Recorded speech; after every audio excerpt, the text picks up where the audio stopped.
नाम है ममता बनर्जी, लेकिन उसके अंदर ममता नाम की चीज़ नहीं है। ठीक है, तो यथा नाम तथा गुण बिल्कुल भी नहीं है। वो जो खेला हबो कर रही है ना, वो खेला हबो सच में हबो खेला, लेकिन वो खेला ऐसे हबो कि जो है मोदी जी खेल वो खेला। तो वो दिन दूर नहीं है कि ममता की जो सत्ता की कुर्सी है ना, वो जो है टूट करके किनारे हो जाएगी। अभी तो बिहार में कमल खिला था, उसकी खुशबू भीनी भीनी सी बहुत अच्छी खुशबू जो है बंगाल में जा रही है। जो कमल खिलेगा ना, वो छोटा सा नहीं, इतना बड़ा कमल खिलेगा जो है हमारा बंगाल, जो ये बांग्लादेश जो कब्जा है, ये भी हमारे कब्जे में आएगा। एक कहावत भी कही गई, साजे की हड्डियां चौराहे पे फूटती है। और हमेशा विपक्ष ने ये किया। अभी तो ये 25, 26, 27 पार्टीज एक साथ थी, आपने क्या देखा, इनमें आपस में फूट हो गई थी। बिहार में प्रचंड जीत के बाद जिस तरीके से प्रधानमंत्री मोदी ने अपने संबोधन में कहा कि बिहार से बहती हुई गंगा अब कहीं ना कहीं बंगाल की ओर मोड़ेगी और ममता बनर्जी के खिलाफ चुनावी मैदान में जबरदस्त संग्राम देखने को मिलेगा। वहीं ममता बनर्जी जो लंबे समय से बंगाल की सत्ता पर काबिज हैं, कहीं ना कहीं वो पूरी चुनौती देने की प्रयास करेंगे एनडीए को वहाँ पर। आंटी, कैसे देखती है ममता बनर्जी जो चुनावी मैदान में उतरेंगी? प्रधानमंत्री ने कहा कि जैसे बिहार में प्रचंड जीत हुई है, उसी तरीके से बंगाल पे होगी, पर क्या इतना आसान है ममता बनर्जी को हराना? देखिए, आप सबको सबसे पहले तो हम जो है बिहार की जीत की बहुत बहुत बधाई देते हैं। और आपके चैनल के माध्यम से मैंने पहले ही बोल रखा था कि जो है 2 महीने पहले कह दिया था, जब इलेक्शन भी नहीं हुआ था, कि जो है बिहार में जो है कमल खिलेगा और पूर्ण रूप से खिलेगा, यानी प्रचंड जीत होगी बीजेपी की। और वही चीज़ हुई। और अब आपको बता दें, ममता दीदी तो बहुत बोलती ना, खेला हबो, आमी खेला करबो, आमी ऐसे न करबो, मोदी जी इधर न आबो, आमी देखबो, आमी खून का खेला हबो, खून का खेला करबो है। और वो नृशंस हत्या कराती रही हिंदुओं की एक तबके के साथ। वो एक तबके को उसने पूरा तवज्जो दिया, क्योंकि नाम है ममता बनर्जी, लेकिन उसके अंदर ममता नाम की चीज़ नहीं है। ठीक है, तो यथा नाम तथा गुण बिल्कुल भी नहीं है। और कहने के लिए वो बनर्जी है, लेकिन वो बनर्जी नहीं है। ठीक है, वो ममता मुल्ली है।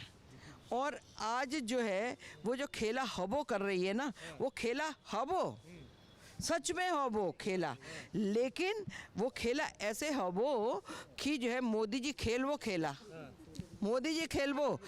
ममता मुल्ली फातिया पढ़बो, ममता मुल्ली घरे जाबो, बैग अपना बिस्तरा उठाबो, घरे जाबो, अटैची उठाबो, घरे जाबो। नहीं, पर आंटी देखिए किस तरीके से लंबे समय से ममता बनर्जी का शासन है, कुछ भी हो जाए वो सत्ता पे वापस आ ही जाती है। ऐसी कौन सी जड़ी बूटी उन्होंने गुट पिला दी है बंगाल की जनता को कि बार बार चुनी जा रही है? भाई, हम बोल रहे हैं आपको, आपके चैनल के माध्यम से आज भी मैं बोल रही हूँ।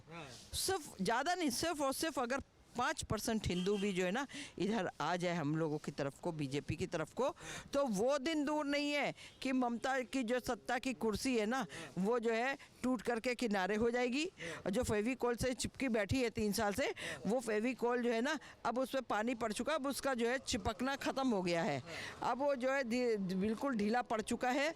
और आपको बता रही हूँ कि जो है अभी तो बिहार में कमल खिला था, उसकी खुशबू भीनी भीनी सी बहुत अच्छी खुशबू जो है बंगाल में जा रही है।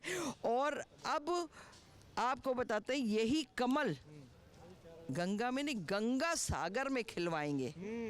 गंगा सागर में खिलेगा। गंगा सागर का 2 वो है, एक इस पार एक उस पार। इस पार में बंगाल, उस पार में बांग्लादेश। ठीक है जी, तो गंगा सागर जो है, यहाँ तक का वो जो कमल खिलेगा ना, वो छोटा सा नहीं, इतना बड़ा कमल खिलेगा जो है हमारा बंगाल, जो ये बांग्लादेश जो कब्जा है, ये भी हमारे कब्जे में आएगा। पर आंटी, देखा गया कि जैसे कि हिंसा होती है पश्चिम बंगाल के अंदर, कई तस्वीरें सामने आती हैं, आपने भी जिक्र किया उन चीज़ों का, पर बार बार यही बात होती है कि अगर चुनाव जीत भी जाएंगे तो आरोप यही लगेगा कि वोट चोरी करके जीते। जैसे बिहार में भी लोग कह रहे हैं कि चुनावी प्रक्रिया पर विश्वास नहीं है, किसी तरीके से जो वोट चोरी, जो इलेक्शन कमीशन की दखलंदाजी, कहीं ना कहीं इस तरीके के सवाल विपक्ष खड़ा करने का काम कर रहा है। देखिए, विपक्ष का काम है, साजे कहावत भी कही गई, साजे की हड्डियां चौराहे पे फूटती है। और हमेशा विपक्ष ने ये किया। अभी तो ये 25, 26, 27 पार्टीज एक साथ थी, आपने क्या देखा, इनमें आपस में फूट हो गई थी। ठीक है, अब आपको ये आगे के लिए भी बता देते हैं कि अब विपक्ष का कोई चेहरा सामने है ही नहीं, सब भागे भागे घूम रहे, चूहा भाग बिल्ली आई, चूहा भाग बिल्ली आई वाला खेल ये लोग चल रहे हैं। और अब आपको ये बता दें कि जो है जो ये इस समय बिलबिलाई हुई वो है, कहते खिसियानी बिल्ली खंबा नोचे वाली हालत। अंगूर नहीं मिल रहे हैं तो वो अंगूर खट्टे हैं, ये काम चल रहा है। और आपको अभी देखते रहिएगा आगे कि कथनी करनी में ज़मीन आसमान का अंतर होता है। और ये धीरे धीरे धीरे धीरे करके अब जनता भी बहुत अच्छे से समझ गई है। और बिहार का जो इन्होंने मॉडल दिखाया जनता ने वहाँ की, इसीलिए उनकी वहाँ की जनता को हमने बहुत बधाई दी है कि जो जनता ने मॉडल दिखाया कि देखो कि हम एक ही तबके को लेकर के, आज तक वो लोग भोली वाली जनता एक तबके में, या आप कह दो उसको बंदूक की नोक पे तलवार की धार पर जो है वो लोग वोट देते थे। तो अब उनको भी समझ में आ गया, कहीं ना कहीं समझ में आ गया। और कहीं ना कहीं ये बंगाल में भी जो है हिंदुओं के संग जो अत्याचार हुए, हिंदू बहन बेटियों का रेप करना, खींच करके छोटी बच्चियों को करके मार डालना, महिलाओं का जो है स्तन काट देना, ये सब चीज़ें क्या लोगों को दिख नहीं रहा, समझ में नहीं आ रहा है। और आज वो दिन दूर नहीं है कि मुल्ली को कितने वोट मिलेंगे, मुल्लों के, ममता मुल्ली को माना जाता है बहुत बड़ा वोट बैंक है वहाँ पर मुसलमानों का ममता बनर्जी के लिए। कोई बात नहीं है, हमारे हिंदू जो इधर हो जाएंगे ना, आप देखो आज सबको समझ में आ रहा है कि अगर हम एक हैं तो नेक हैं और बटेंगे तो कटेंगे। तो आज हमें जो है एकजुटता में रहना है। आज हमारे हिंदुओं को एकजुट होकर के रहना है। अगर एकजुट होकर के नहीं रहोगे तो जैसे जगह जगह पे कांटे मारे जा रहे हो वही हाल हो जाएगा। और आज अगर सनातन को जिंदा रखना है और सनातनियों को जिंदा रहना है तो हमें एकजुट होकर के एकजुटता अपनी दिखानी है और अपनी यूनिटी को हमेशा बना करके रखना है। आप देख रहे हैं सौगंध टीवी, सौगंध वतन की।